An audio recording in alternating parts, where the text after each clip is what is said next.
방송에서 제공하는 부동산 정보에 대해서는 방송사에서 책임지지 않습니다. 결과에 대한 책임은 투자자 개인에게 있습니다. 전국에 계신 MBN 시청자 여러분 안녕하십니까. 오늘도 제 19강 부동산 투자 길라잡이, 제가 19강을 진행해 오면서 세법이 어렵다, 이춘모 교수님이 하는 말씀이 뭔 말인지 못 알아듣겠다, 이런 시청자분들이 많습니다. 당연합니다. 세법 어렵습니다. 그래서 제가 남낭 특집으로 앞으로 3회에 걸쳐서 이 비기너, 투자를 처음 하는 초보자분들도 알아들을 수 있는 그런 수업을 3회에 걸쳐서 해드리고자 합니다. 어디 휴가 가셔서 핸드폰으로 제 이름 치시면 제 강의가 쭉 뜨지 않습니까? 요새 세상이 좋아서. 그래서 제가 이 3회의 특집을 진행하고자 합니다. 그 중에 오늘 부동산 투자 길라잡이 중에서 뭘 할 거냐면요, 주택법 시행령과 주택 청약 전략, 주택법 시행령이 어떻고 공법이 어떻고 이런 골치 아픈 거 휴가 즐기는데 더 스트레스 받으니까 이런 거 어려운 말 잊어버리고요.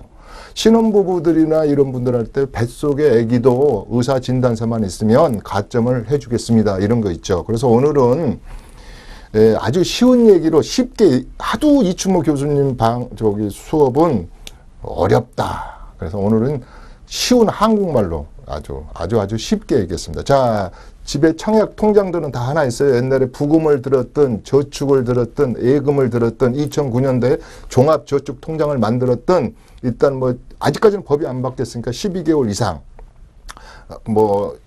통장들이 하나 있단 말이에요. 일단 통장이 있어야 되겠죠. 그래서 민영에서 하는 거 말고 LH에서 택지로 공급해가지고 공공 분양한 거. 이게 왜 좋습니까? 민영보다는 평당 한 200에서 300만 원 싸잖아요. 싸기 때문에 이분들에게 사회적 배려자, 아직 신혼부부랄지 장애인할지 그 다음에 생애 최초로 집을 가지고 있는 분들 할 때 내가 싼 값에 공급하겠습니다, 이런 겁니다. 그래서 공공분양을 하는데, 이것을 목표로 하시는 것 중에서 가장 헷갈리시는 분들이 있어요. 무주택자만 한답니다. 그래요. 무주택자. 근데 여기서 말하는 무주택자하고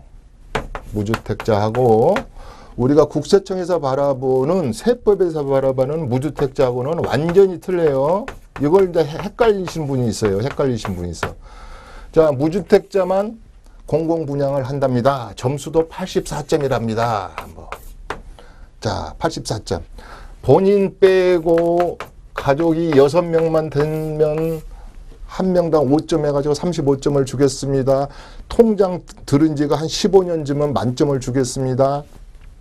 그 다음에 무주택 기간이 오래된 사람, 아까 말씀대로 통장을 들어놓은 기간이 오래된 사람, 부양가족이 많은 사람 해가지고 이렇게 점수를 해놨어요. 점수를. 이게 무슨 서울대학교 가는 것도 아닌데 이 커트라인이 있단 말입니다.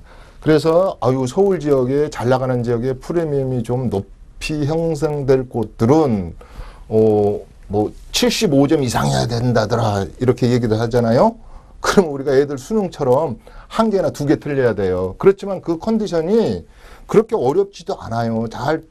한번 지금 텐트 속에서 한번 잘 생각해 보세요. 내가 나 빼고 우리 장모님까지 주소를 옮겨놔가지고 얼추 4명 되겠구만, 이러고 6명이면 만점이니까.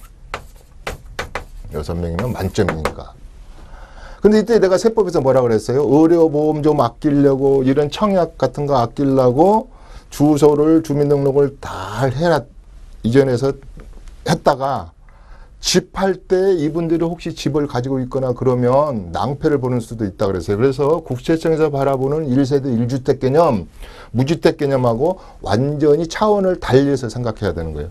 그런데 이제 이때 LH공사에서 공공분양하는 부분은 좀 너그러워요, 국세청보다는. 자, 무주택이라는 것은 집이 한 번도 집을 안 가진다는 게 아니고, 예컨대 건축 면적이 집이 20제곱미터 이하라 할지, 공시가격이 1억 3천만 원 이하라 할지, 지방은 8천만 원 이하라 할지, 지방은 8천만 원 정도 공시가격이면 한 1억 2, 3천, 1억 5천짜리 이 부동산에서 거래되는 것은 공시가격 띄워보면 8천만 원 정도 되면 이하면 이거 무주택이에요, 무주택. 이런 걸 할지. 또 일반 우리 오피스텔 같은 것은 이 세법에서는 실질적으로 세입자가 주거용으로 쓰면 1세대 1주택으로 본다 그랬죠. 실질과세 원칙에서. 근데 이 공공 분양할 때는 그런 게 아니에요. 오피스텔을 20채, 30채 가지고 있어도 건축법에 의한 건물이기 때문에 주택으로 안 보는 거예요. 그래서 주택으로 안 보는 것이 여러 가지가 있는 거예요. 또 내가 상속받아가지고 오빠 것 지분도 좀 있고 내 것 지분도 있는 것들은 주택수로 무주택자로 간주하겠다. 반대로 또 세법에서도 똑같이 뭐냐면 동창들끼리 지분을 좀씩 이렇게 단 1% 지분도 가지고 있는 것은 무주택자야 아니고 유주택자로 본단 말이에요. 그렇기 때문에 우선 공공분양을 받기 위해서는 무주택자 개념을 알아야 된다 이 말이에요. 무주택자 개념을. 세법에서도 내가 세금 하나도 안 내고 아우 저 자연인처럼 그냥 난 세금 안 내란다고 이번 7월 달에도 지금 재산세 부분 주민세 부분에서 재산세 부분 나 재산세도 안 내야 되겠다 이런 분들은 무자식이 상팔자로 해서 집안 가진 것도 좋지만 이 무주택자들을 위한 그 배려, 사회적 배려자에 대해서 우선권을 주겠다는 거예요. 그래서 어떻게든지 84점에 이걸 기억해서 내가 무주택자에 들어가나 집이 무조건 조그만 거라도 있다고 해가지고 유주택자가 아니라는 것을 잘 지금 인지하셔야 된다 이 말이에요. 거꾸로 이런 거예요. 겸용주택 가지고 있는 분들은 무조건 유주택자예요. 근데 세법에서는 어떻게 해요? 내가 55%가 주거용으로 쓰고 있고 한 45%는 상가로 쓰고 있으면 이건 주택으로 보죠. 이런 개념하고 틀리다 이 말이에요. 그래서 첫 번째 보는 것은 세법에서 보는 무주택자와 1세대 1주택 개념하고 공공분양을 할 때, 청약할 때, 공공분양할 때의 무주택자의 개념은 완전히 틀리다. 이거 하나 인지하셔라 이 말씀이에요. 제가 제 세미나장에서 강의할 때 이게 4시간짜리 강의입니다. 4시간짜리 강의예요. 제일 처음에 부동산 투자의 길라잡이라고 하는데 길을 잡아갈 때 비기너가 처음 초보자가 투자해서 뭔가는 적은 금액으로 재테크의 시작은요. 주택 청약 당첨 전략으로 잘 알아가지고 당첨시키는 것밖에 없어요. 그렇기 때문에 이걸 잘 알아야 된다. 앞으로 제가 60강의나 남았기 때문에 강의가 많이 남았기 때문에 이런 부분도 한 번 더 디테일하게 더 해드릴 겁니다. 두 번째, 이것보다도 아까 사회적 약자들을 위해서 이분들은 따로 이렇게 모아서 추첨을 해보자. 그게 뭐예요? 요새 뭐 비혼이라 그러나요? 결혼도 안 하고 뭐하고 하니까 아니 집이 없고 전셋값이 비싸니까 결혼도 안 한다. 아기도 안 낳겠다는 거예요. 그런 사회적인 약자나 이런 분들을 배려해서 뭐를 따로 모아서 하죠? 신혼부부, 장애인, 그죠? 그 다음에 우리 기간 추천자, 뭐 하사관으로 20년, 15년을 근무했다든가 탈북자들, 뭐 또 중소기업에서 오래 했다는 뭐 기간 추천자들, 이거. 그 다음에 생애 최초 부양가족 수가 많은 분들, 부양가족 수가 아주 많은 거. 이런 분들은 특공대를 투입해 특별 분양에 도전해야 되죠. 이것은 200대 1, 300대 1 이러잖아요. 특별 분양. 이런 것도 점수가 서울에서 좋은 지역은 75점 이상, 아까 만점 정도 맞아야 된다고 그러잖아요. 그런데 이 특별 분양은 8대 1에서 한 10대 1 미만 정이에요. 그러니까 내가 신혼부부인가, 장애인인가, 1급에서 6급, 특별 기간 추천자인가, 이런 거 생애 최초, 부양가족 수가 많은가, 노부모를 모시고 사는가, 이런 분들에 대해서 특별히 하는 특공 전략으로 재테크를 짜보면 훨씬 쉽죠. 이게 뭐예요? 여기는 피뜨기는 레드오션 시장이면 여기는 블루오션 시장이잖아요. 그런데 이걸 잘 알으셔야 돼요. 이럴 때 무조건 해주는 게 아니고 소득 수준이랄지 재산 관계도 보고 부부가 얼마나 버는 것도 보고. 요 신혼부부만 해도 그래요. 신혼부부가 언제까지가 신혼부부야 그러면 우리는 2년이면 다 신혼부부 아니지. 그러나 여기서 말하는 신혼부부는 5년이라는 거예요. 또 그랬더니 세미나를 하는데 어떤 분이 손을 딱 들더니 용감해 요새는. 내가 그러면 재혼을 했는데 나는 신혼부부 아니냐? 뭐 인정해 주겠다가 야 재혼해서 혼인으로부터 아기가 있다면 뱃속에 아기도 포함돼요. 단 살아서 태어난다는 조건이에요. 다음에 상속할 때도 왜 우리 상속세에서도 뱃속에 아기도 상속 대상이 된다 그랬잖아요. 상속인에 포함된다 그랬지 않습니까? 그러듯이 이렇게 사회적 배려자가 좀만 생각하면 주변에 다 있어요. 20세 이상이면서 사회적 배려자가 뭐 있나. 우리 아들, 딸들은 이렇게 신혼부부용으로 한번 집어넣으면 좋겠다. 또 좀 장애가 있는 분들은 장애자로 한번 집어넣어 보겠다. 이렇게 해서 아무튼 민간인들이 하는 것도 신경 써야 되고 민간인들이 분양하는 민간, 그 다음에 공공 분양도 신경 쓰고, 그 다음에 특별 분양도 신경 쓰고, 이보다 더 하신 분들은 뭐예요? 제가 지하실에 살지 마시고 저 찾아오세요 그러잖아요. 임대시장, 공공임대 종류가 얼마나 많아요.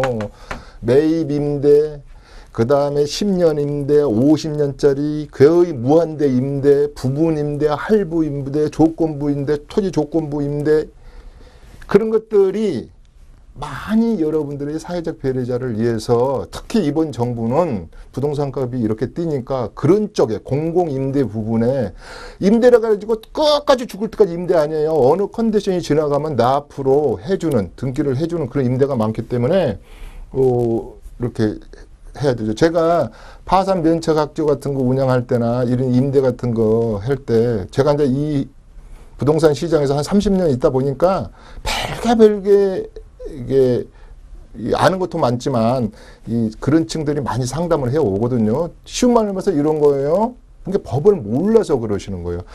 우리 엄마 아빠가 이혼을 했는데요. 아우, 나는 대학생인데요. 혹시 LH공사에서 원룸 같은 거 싸게 주는 거 없습니까? 당연히 있어요. 보증금 100만 원에 9만 원 얼마. 그러니까 이걸 너무 못 찾아 먹는 거죠. 이걸 잘 모르니까. 그러니까 이 정보를 잘 모르니까, 공부를 안 하니까. 이 투자의 길라잡이라고 왜 있어요? 그러니까 이 공부를 해야 되는 겁니다. 그래서 이런 84점짜리에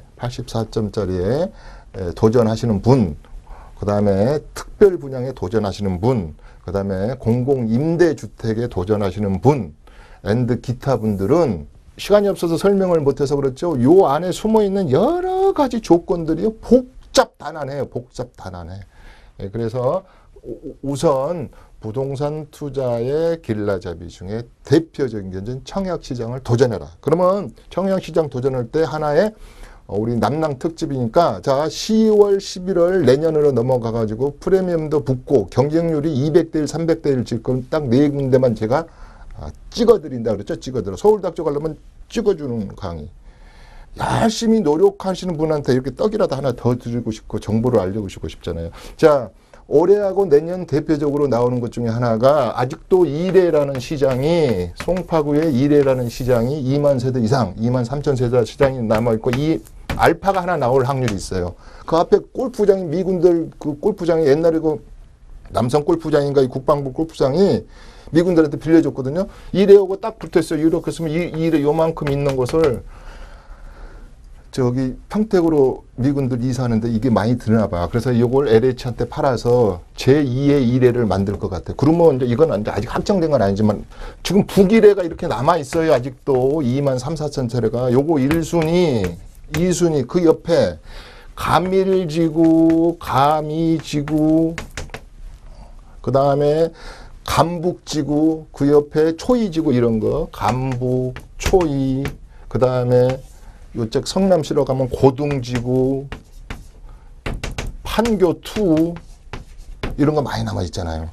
그러면 지방 시청자분들은 이거 특히 이제 대구나 강주 뭐 이런 지방 이게 전국 방송이다 보니까 지금 6.1 대책으로 무풍지대가 있어요. 그게 대표적으로 지금 바람이 불고 있는 게 대구고 강주예요. 거기 막 45대 1 그러거든요. 그러니까 지방분들도 이 청약에 대해서 눈을 떴어요. 이미 옛날 가장 휩쓸고 넘어간 게 부산 아닙니까? 부산, 세종시, 울산, 대구, 광주, 대전. 그러니까 이게 전국이 이 청약 열풍이에요. 그럴 거 아닙니까? 싸게 공급해서 새 집을 주겠다는데 그다음에 당첨되면 프리미엄 붙는데 누가 안 하겠어요. 그래서 처음 시작하는 부동산 투자의 길라잡이의 비기너는 초보자는 이 청약 주택 시행령부터 공부해라 이 말씀이에요. 또 하나 강남의 미니 신도시라는 도시 어디 있습니까? 과천. 그 지식정보센터 뭐 이런 것을 해가지고 한 만여 세대, 한 8천 세대에서 만여 세대 이제 딱 올 11월고 내년에 남아있지 않습니까? 그 다음에 기타 우리 재건축해가지고 일반 분양 물량들이 많이 남아있어요. 이제 그것은 민영이죠. 한 75점, 84점 중에 한 75점이나 이런 게. 그 다음에 우리 저기 김포랄지 검단의 스마트시티 이런 데가 대표적으로 뭐가 나오냐면 아까 임대주택 중에서도요. 나는 이런 임대를 조금만 참으세요. 5년에서 10년 후에 당신 앞으로 등기해 준답니다. 이런 임대주택에서부터 10년짜리 20년짜리 임대주택 우리 지금 제이노믹스 문재인 정부에서 앞으로 집중적으로 더 이런 사회적 배려자를 위해서 이런 임대 아파트를 많이 더 공급을 할 예정이에요. 그래야지 집값이 내려가죠. 그나마 이명박 정권 때 집값이 그 정도로 꾹 눌러져 있었던 것은요. 보금자리랄지 공공임대를 많이 늘렸던 것이 집값을 그래도 덜 폭발하게 만들었던 것 같아요. 그래서 많이 앞으로 나올 겁니다. 그래서 이래랄지 과천이랄지 가밀지구랄지 스마트폰 이게 그때 가가지고 이 최초 공고일 가가지고 뭔 컨디션을 맞추려고 하면 늦어요. 그러니까 쉬운 말로 말해서 아이고 내가 우리 장모님을 갖다가 시골에 있는 장모님을 우리 주소로 옮겨놔야지. 그러면 가점이 1인당 5점이라니까 한 10점이 더 올라가겠군. 장인 장모를. 맞는 얘기인데 주민들은 옮기는데 3년 전에 옮겨야 되는 겁니다. 오늘 옮긴다 해서 뭐 그걸 해주나. 그러니까 전부 다 조건, 컨디션 이런 거. 그래서 제대로 알아야 된다 이 말이에요. 이 컨디션. 그래서 아까 이제 특공, 특별 분양. 나 그런 것도 없다. 내가 세상에서 가장 내가 가지고 있는 장점은 부지런합니다. 그럼 뭐예요? 내 집 마련이라고 그래가지고 가가지고 다 떨어지면 가서 신청하는 거 있지 않습니까? 그럼 우선 줄 서가지고 랜덤으로 뽑기 하는 거. 내 집 마련 이런 주택이 아니고 청약을 했는데 한 30%가 속된 말로 에러가 나는 게 이렇게 어렵다 보니까 유주택자가 무주택자로 가장해서 접수를 하는 경우라 할지 5년 재당첨 금지 기간에 걸려 있는데 당첨된 거라 할지 그러니까 딱 100세대를 분양했는데 30세대 정도가 부정 입학한 거예요. 부정 입학. 그런 사람들은 어떻게 해요? 줄을 서시오 해놓고 내 집 마련 이거 접수증 발행해가지고 그런 분들만 랜덤 셀핑하고 그러잖아요. 그러니까 이 주택을 청약을 받는 제도는 세계에서 우리나라밖에 없어요, 이게. 그러니까 공부를 이거 하셔야 돼. 이거 내가 12개월에 어디 넣겠지. 어디를 넣는 게 아니라 어느 곳을 넣는 것이 재테크의 출발이죠.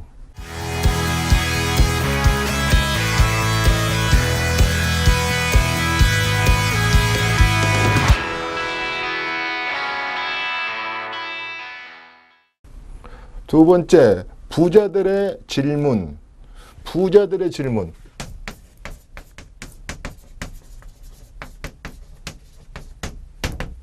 제가 수업을 또 세미나 그다음에 여러 그 기관에 가서 강의를 많이 합니다. 제가 막 포항까지 내려가서도 강의를 하고 옛날에 그랬는데 워낙 포항의 시청자분들은 내가 그 당시 그 본사에서 그 DVD로 막 수업하는 것도 보시는 분도 있을 거예요. 근데 부자들의 질문은 요 반대는 뭐예요? 그러면 뭐 빈자들의 질문인가? 그게 아니고 부자가 된 사람들이나 부자가 될 사람들의 질문 내용은 틀리다 이 말이에요. 가끔 우리 시청자분들 미안하지만 아유 교수님 뭐 그 취득세가 6억인데 몇 프로 나와요? 얼마 나와요? 이런 것은 질문이 아니다 이 말씀이에요. 그건 법무사한테 물어보십시오.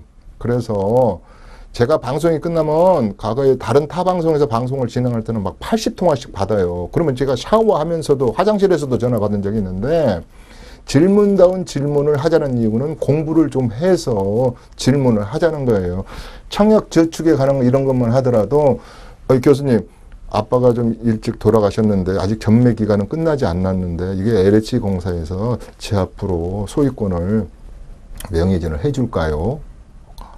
그런 걸 할 때, 이 겸용주택이 하나 있는데, 이게, 상가 부분이 더 많고, 주택 부분이 적은데, 세법에서는 이걸 상가로 본다던데, 이것은 무주택입니까? 유주택입니까? 이런 거에서부터.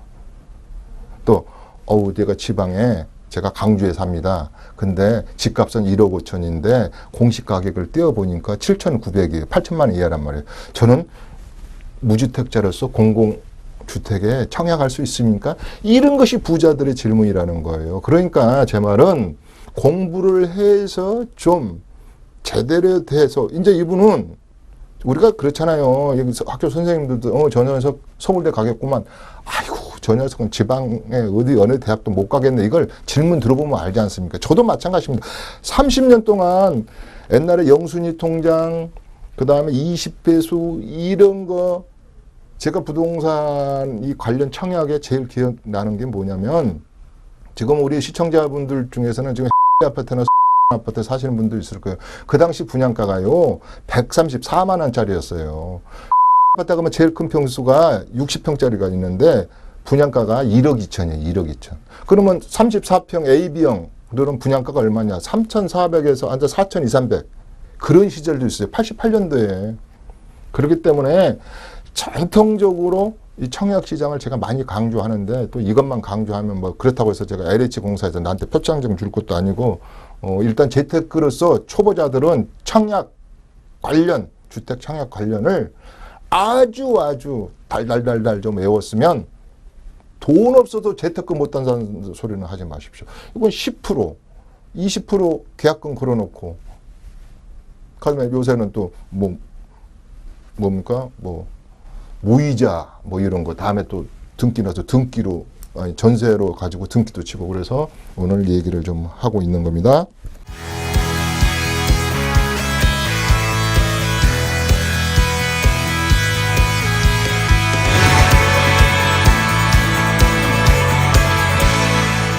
그 다음에 마지막에 이제 부동산의 공급법 세법이에요. 도대체 이제 오늘의 그 주제 19강이 부동산을 투자를 하는데 길을 알아야지 가는 거예요. 길을. 이따가 다음 시간에 20강은 무슨 뜻이냐면, 도대체 부동산의 투자의 종류가 몇 가지냐. 제가요 1시간을 칠판에서부터 여기까지 써도 설명을 가면은요 부동산의 종류가 다 안 끝나는 거예요. 그럼 서울대나 대학을 가고 싶은데 무슨 과를 가야 되는지는 알 거 아닙니까? 그런데도 이 투자하시는 분들 보면은요, 그냥 서울대학교 간판만 보고 가는 거예요. 예를 든다면. 그거라도 괜찮지. 서울대학교가 어디 있는지도 모르는 사람도 있어요. 그래서 그 과 중에서도 전공을 뭘 해야 되냐, 이런 것까지 해야 되는 게 이제 20강인데, 제가 오늘 19강에서 한 가지 얘기하고 싶은 것 중에 하나가, 부동산은 딱 세 가지라고 그랬죠. 세 가지. 일단은 아까 주택법 시행령. 주택에 관한 거니까 이거 좀 한번 읽어보라 이 말이에요. 공인중개사분들이 올해 27회인가요? 시험 볼 때 5과목 공부하고 가잖아요. 그 정도까지는 아니더라도, 예를 들어 주택법, 민사특별법, 민법, 그 다음에 부동산학 개론 이런 게 해란 소리는 아니고, 내가 이 뭔가를 단독을 하나 사겠다. 오늘 재건축을 하나 사봐야지. 이랬을 때 기본적으로 알아야 될 것 중에 하나가, 모르면 와서 공부하고 질문하시면 되지 뭐. 하나가 주택법 시행령이에요. 주택법. 법이니까 시행령. 그 다음에가 토지사고. 나가 리타이어 해가지고, 내가 무등산 밑에다가 멋있는 전원주택을 하나 사야지. 그럼 그 집이 완성이 됐다고 해봐요.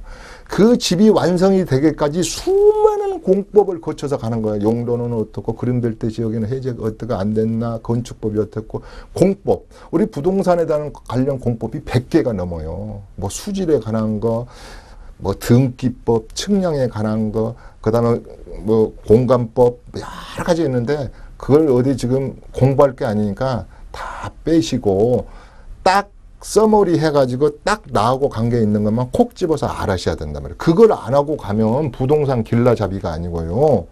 서울을 목표로 하고 갔는데 부산에서 거꾸로 가고 있어요. 저기 무주 구천동으로 가고 있다 이 말이에요. 그래서 주택법 좀 알아. 아까 주택법 시행령을 알아야지 내가 무주택자인지 1순위인지, 그 다음에 특공 자격이 되는지 좀 알아야 된다 이 말이에요. 그래서 이게 공법이라 이 말이에요. 공법.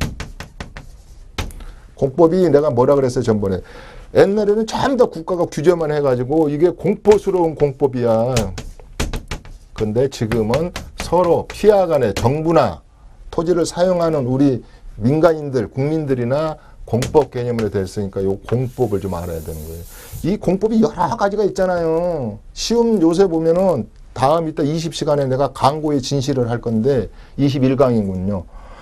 아니 앞으로 통일을 대비해서 휴전선 파주 밑에 DMZ에 지뢰밭을 하나 사더라도 공법을 알아야 될 거 아닙니까? 요새 지뢰밭 많이 사라 그러잖아요.